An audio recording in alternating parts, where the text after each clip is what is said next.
News. The West African state of Mali is to be further diplomatically and economically isolated after neighbouring countries backed tough sanctions against the military government there. The sanctions include border closures and a trade embargo, this in response to a military coup last year and a subsequent delay in returning to civilian rule.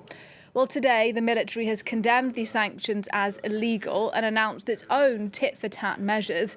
And within the last few hours, Air France has announced its flight to Bamako today is not operating. To discuss all of this, Cyril Payen, our senior reporter, is with me in the studio. And Cyril, these are tough sanctions being announced by ECOWAS, perhaps tougher than the military was actually expecting.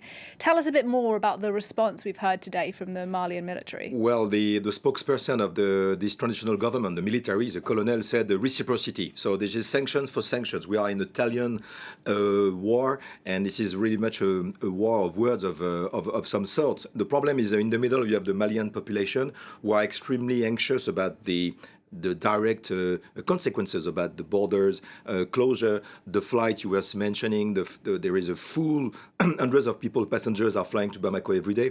It looks like Turkish Airlines also is going to be stopped, not able to land in Bamako.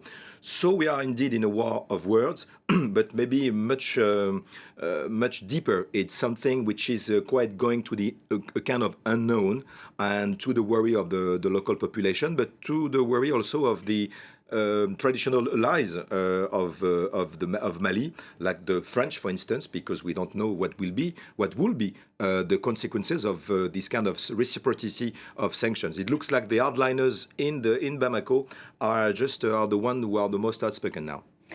And all of this puts France in a rather delicate position, doesn't it? French troops are in the process of leaving Mali after 9 years of boots on the ground. What's reaction been in Paris to these sanctions, and might this all impact the French exit from the country?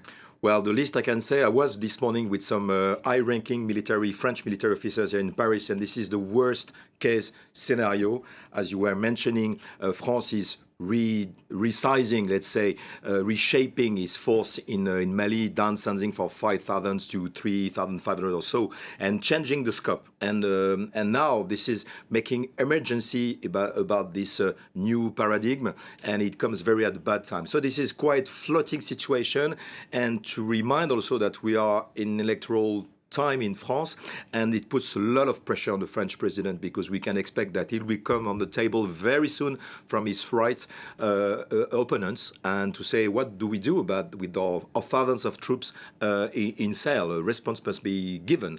So yeah, it's a very volatile time, not expected at this time. And again, on the French side, this is the worst case scenario we are living now in Mali. Cyril Payen, thanks very much indeed for your reporting and your analysis today.